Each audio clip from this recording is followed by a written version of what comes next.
Imagine this. You wake up one morning to find the stock market in chaos. Billions of dollars wiped out overnight. But as you scramble to understand what happened, a small group of people in Washington, D.C. are already cashing in because they knew it was coming.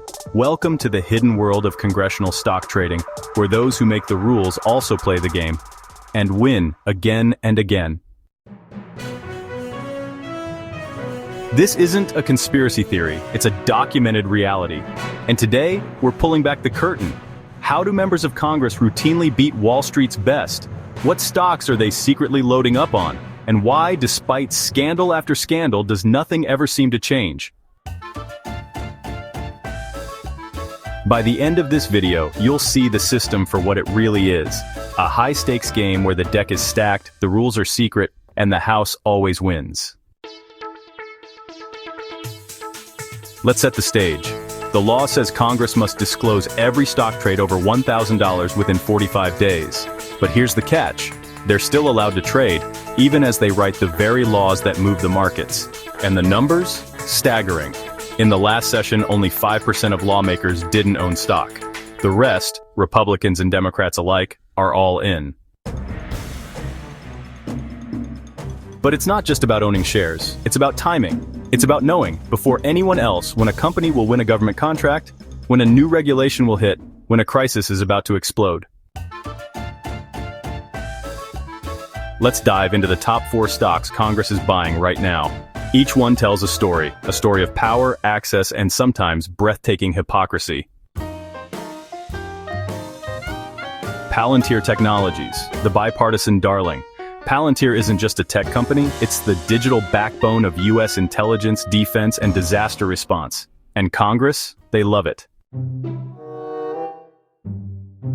Take Congresswoman Marjorie Taylor Greene. She bought Palantir shares right before the company landed a $30 million contract with ICE. Coincidence? Maybe. But she sits on committees that oversee national security, the very sector where Palantir thrives. She's not alone. Lawmakers from both parties, many with seats on key defense committees, are quietly loading up on Palantir stock. Why? Because they know the contracts are coming. They help write the budgets. They see the classified briefings. And when Palantir's fortunes rise, so do theirs. Bitwise Bitcoin ETF, the crypto kingpin. Next up, crypto. Senator Dave McCormick, once a Bridgewater Associates heavyweight, is now Congress's most aggressive Bitcoin investor. Nearly $1 million in Bitwise Bitcoin ETF. But here's the twist. His biggest trades often follow closed-door Senate hearings on crypto regulation. McCormick chairs the Senate Banking Committee's Digital Assets Subcommittee. He's not just investing in crypto, he's shaping the rules. He pushes pro-Bitcoin legislation, then buys more. The result? His portfolio and his political profile both soar. CACI International, the cybersecurity power play. Congressman Michael McCaul is a leader in cybersecurity policy. He's also a major investor in CACI International, a federal contractor specializing in defense and cybersecurity. The kicker? McCall's committee roles give him access to sensitive information and influence over defense spending. He bought CACI stock just as the company won massive government contracts.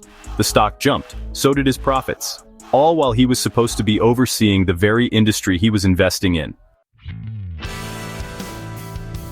Boeing, the aviation irony. And at number 1, Boeing. Representative Bresnahan Jr. campaigned against congressional stock trading, promising reform. But once in office, he started trading fast, including a big buy in Boeing, while serving on the committee that oversees aviation policy. He sees the legislation before it hits the news. He knows when government contracts are coming down the pipeline, and now so do his investments. Here's the truth, these aren't isolated incidents, they are the system. The Stock Act was supposed to stop this.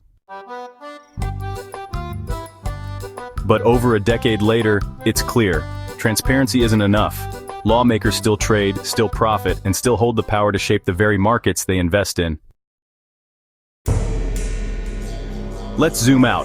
The ripple effects are enormous. When Nancy Pelosi or another high-profile lawmaker makes a big trade, it doesn't just move the stock, it moves entire sectors: tech, defense, crypto. When Congress bets big, the market follows. And it's not just about individual stocks.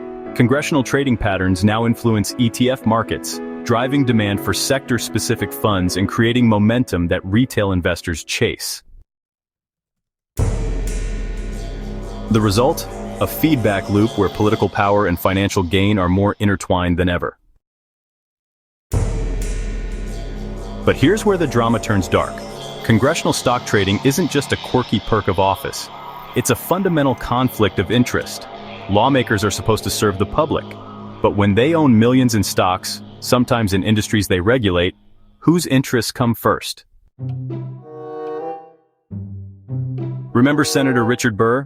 In February 2020, after a private pandemic briefing, he sold up to $1.7 million in stocks. Days later, the market crashed. He told the public everything was fine, but his portfolio was already safe. He wasn't alone. Pelosi's tech trades, Collins's insider trading conviction, and countless other cases show a pattern. Lawmakers use privileged information to get ahead. The public loses trust. The market loses fairness. So what's the solution? Some push for a total ban on congressional stock trading, the so-called Pelosi Act. But don't hold your breath. The very people who would pass the law are the ones benefiting most. Instead, the cycle continues. Lawmakers promise reform, then quietly trade behind closed doors. The Stock Act gives us a glimpse, but not enough to stop the game. Here's the bottom line. Congressional stock trading is the ultimate open loop, a question that demands an answer. How long will we let those who write the rules profit from them? How long will the public tolerate a system where the fox guards the henhouse?